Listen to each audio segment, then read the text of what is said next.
16वां अध्याय सृष्टि की उत्पत्ति। ब्रह्मा जी बोले, नारद, शब्द आदि पंचभूतों द्वारा पंचकरण करके उनके स्थूल आकाश, वायु, अग्नि, जल और पृथ्वी, पर्वत, समुद्र, वृक्ष और कला आदि से युगों और कालों की मैंने रचना की तथा और भी कई पदार्थ मैंने बनाए।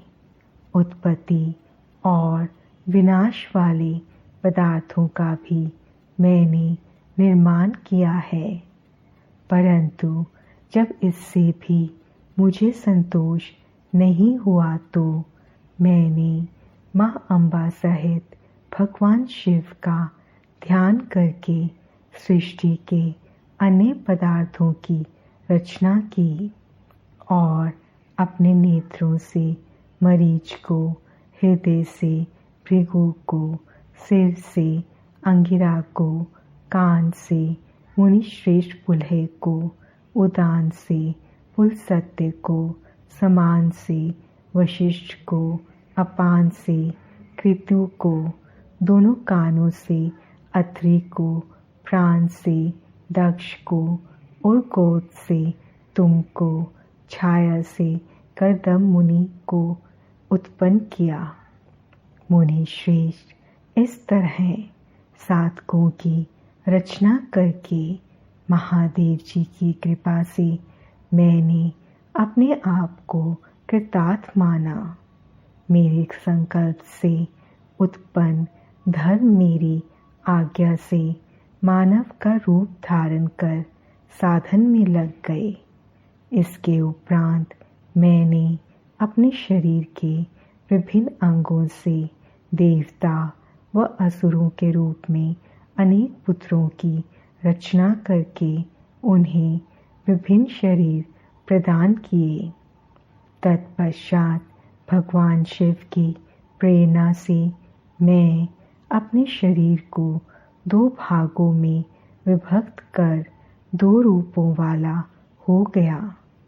मैं आधे शरीर से पुरुष व आधे से नारी हो गया।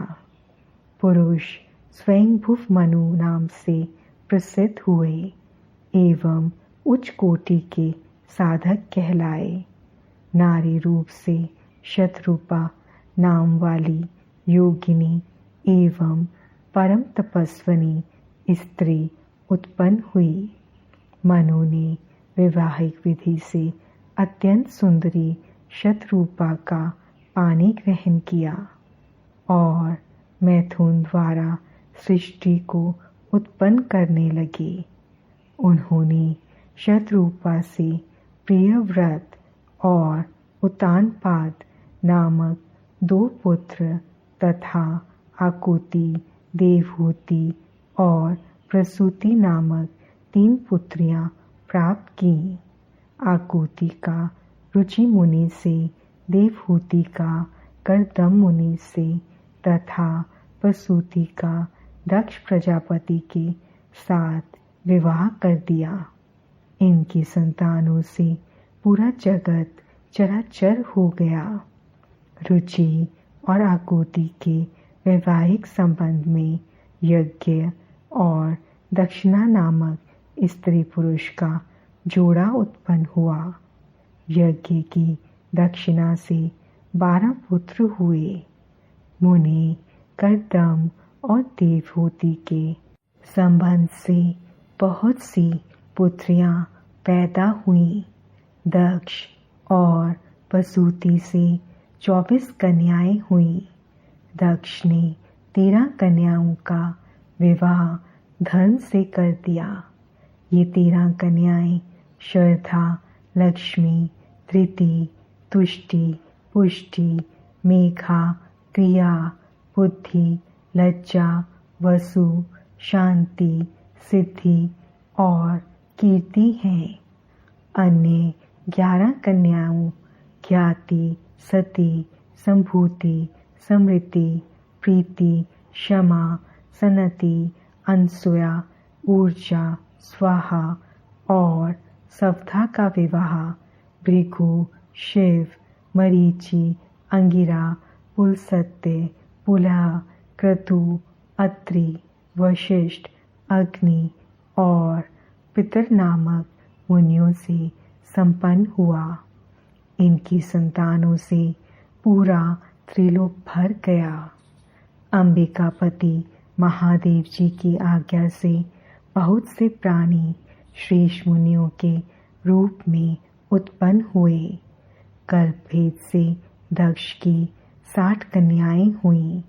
उनमें से 10 कन्याओं का विवाह धर्म से, 27 का चंद्रमा से, 13 कन्याओं का विवाह कश्यप ऋषि से संपन्न हुआ। नारद उन्होंने 4 कन्याएं अरिष्टनेमि को ब्याह दी। भृगु, अंगिरा और कुशाशव से 2-2 कन्याओं का विवाह कर दिया। कश्यप ऋषि की संतानों से संपूर्ण त्रिलोक आलोकित है। देवता, ऋषि, दैत्य, वृक्ष, पक्षी, पर्वत तथा लताएं आदि कश्यप पत्नियों से पैदा हुए हैं। इस तरह भगवान शंकर की आज्ञा से ब्रह्मा जी ने पूरी सृष्टि की रचना की। सर्वव्यापी शिव जी द्वारा तपस्या के लिए प्रकट देवी, जिन्हें रुद्रदेव ने त्रिशूल के अग्रभाग पर रखकर उनकी रक्षा की, वे सती देवी ही दक्ष से प्रकट हुई थीं। उन्होंने भक्तों का उद्धार करने के लिए अनेक लीलाएं की। इस प्रकार देवी शिवा ही सती के रूप में भगवान शंकर की अर्धांगिनी बनी। परंतु अपने पिता के यज्ञ में अपने पति का अपमान देखकर उन्होंने अपने शरीर को यज्ञ की अग्नि में भस्म कर दिया। देवताओं की प्रार्थना पर ही वे मां सती पार्वती के रूप में प्रकट हुईं और कठिन तपस्या करके उन्होंने पुनः भगवान भोलेनाथ को प्राप्त कर लिया। वे इस संसार में कालिका, चंडिका, भद्रा, चामुंडा, विजया, जया, जयंती, भद्रकाली, दुर्गा, भगवती, कामाख्या, कामदा, अम्बा, मृडानी और सर्वमंगला आदि अनेक नामों से पूजी जाती हैं। देवी के ये नाम भोग और मोक्ष को देने वाले हैं। मुनि नारद, इस प्रकार मैंने तुम्हें सृष्टि की उत्पत्ति की कथा सुनाई है। पूरा ब्रह्मांड भगवान शिव की आज्ञा से मेरे द्वारा रचा गया है। ब्रह्मा, विष्णु और रुद्र आदि तीनों देवता उन्हीं महादेव के अंश हैं।